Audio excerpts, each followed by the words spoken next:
Hey everybody, welcome back to Video Game. So today I got a fun and exciting video for you guys this evening because we're going to be talking about a brand new open source FPGA handheld console that is going to be on the market soon and you can build today, and that is the Game Bub. And when this thing was announced and went to crowdfunding, my inbox basically lit up on Twitter and Discord asking if I was going to talk about this thing, and of course I always was, because you know primarily my channel in part is about FPGA gaming. Before I get too far involved though, do me a huge favor down below, hit like and subscribe and ring that notification bell, definitely helps us out. And if you feel so inclined and want to support the channel, I got a Patreon link down below as well. But so far, everything about this project seems awesome. We're going to be talking about all of the specs, what it's intended to do, and what it's not intended to do, because there were a lot of questions on what this thing could run. And before we get any further and you ask that actual question, I talked to the maker of this device. These are from the ground up cores. These are not ports from MiSTer FPGA or Analogue Pocket. And even though that would be fine, everything is open source. These are made for the Game Bub in and of itself. And it's pretty obvious they are targeting the Analogue Pocket market. The FPGA is going to be larger on this, but there's going to be a question of exactly what it will run outside of what's announced, and we'll kind of get into some of the presumptions in just a moment.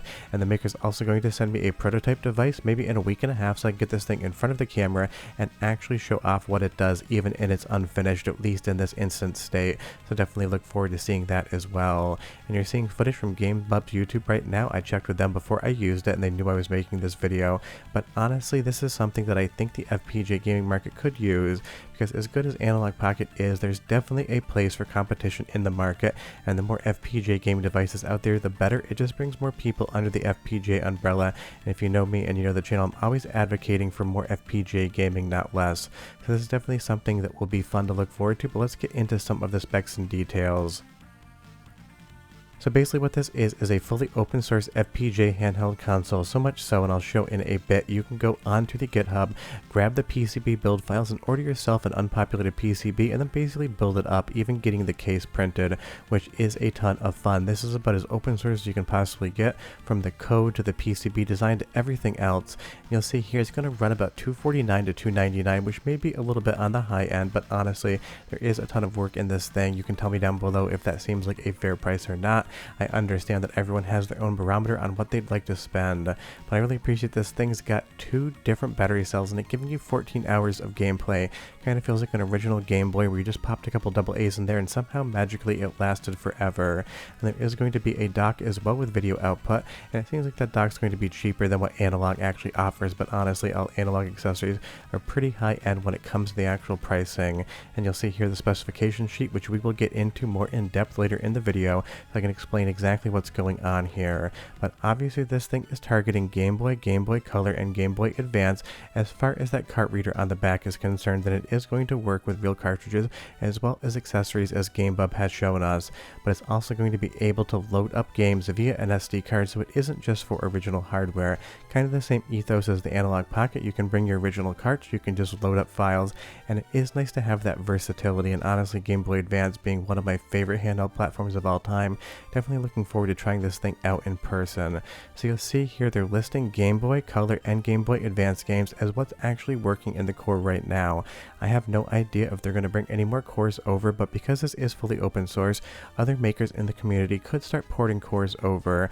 We need to talk about a couple of the specs and what would and wouldn't be possible, and again I'll get into the specs more in depth, but you'll see here 101,000 logic elements, and that's getting pretty close to MiSTer FPGA territory at about 110.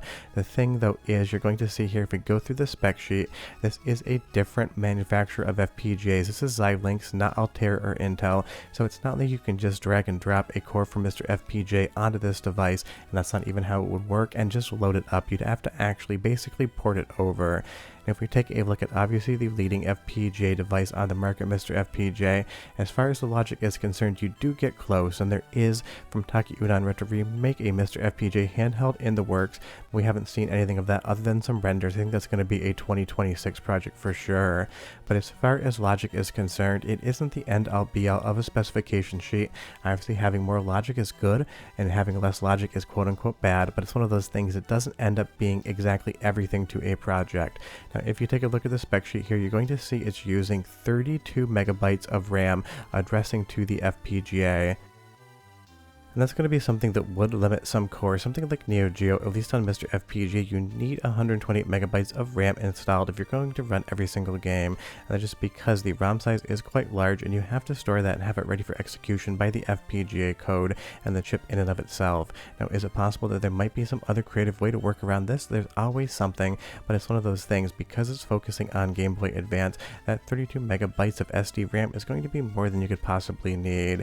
And at least on the logic side of things, definitely not looking into many other specs, you get really close to be able to run something like N64, at least in theory. But again, with some of the larger cart sizes out there, that 32 megabytes of RAM definitely focus it down more towards the Game Boy Advance territory, and that is totally fine because this thing is purpose built to be a Game Boy Advance and Game Boy Color FPGA handheld. And you will see here again, you do not need a flash cart, you don't need original cartridges, you can load up the games from the micro SD card, so you really do get the ultimate ability to kind of play your way. It's one of those things, you probably don't want to take 10 different Game Boy Advance carts out with you. If you're taking this thing on a trip, you just pop the games onto an SD card and you are totally fine. And the thing is, again, completely open source, so any maker out there, any developer can go ahead and kind of port whatever cores they want over or do anything else. And again, if you want to make one of these things, you can grab the PCB files and you can order them from somebody like JLC PCB and actually assemble one yourself. Now that would be basically 10 out of 10 hard mode when it comes to modding and soldering, but it is something the open source ethos of this project shines through, giving you the ability to do that if you so want, and that's definitely something I do appreciate. And you'll see here there's also a cart multi-tool. There's going to be a lot of software coming along with the Game Bub package. Leave me a comment down below and you tell me, do you have an Analogue Pocket or any other FPGA handheld device, which basically in this instance is just the Analogue Pocket?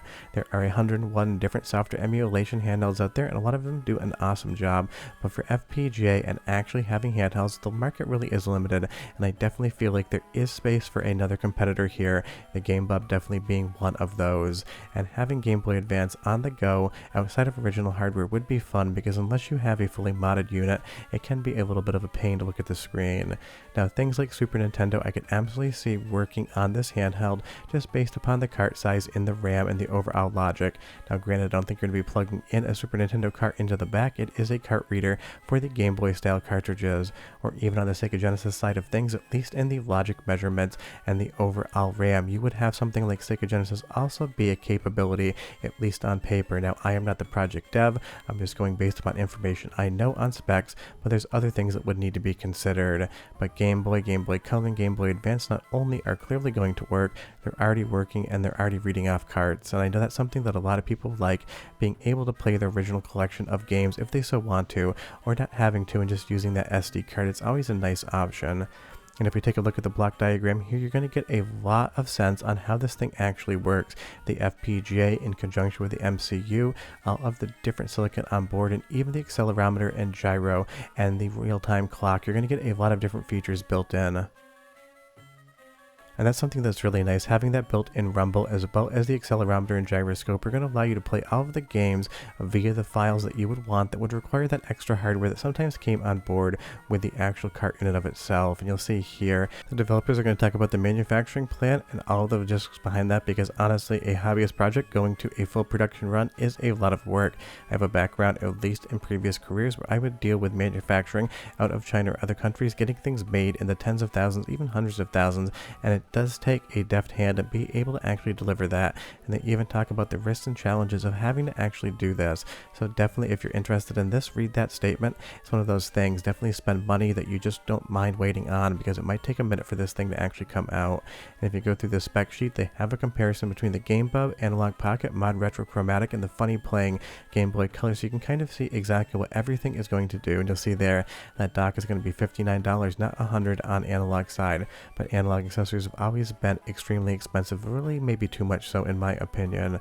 But honestly, having another device on the market is going to be a fun time, because I love competition, I love seeing more options for end users, and I know you guys love FPGA devices, and people have been waiting for more handhelds. And since they don't have a full fat MiSTer FPGA handheld that you can just go out and buy today on the market, something like the Game Bub would be a fun kind of stopgap between that full fat MiSTer FPGA and just a software emulation based handheld, because this thing is definitely shaping up to be interesting, and I'm looking forward to getting that prototype unit in so I can test some games and kind of play around with it in front of my camera, because I always love showing actual tangible devices to you versus using maker's footage, but in this instance it's just not quite ready yet.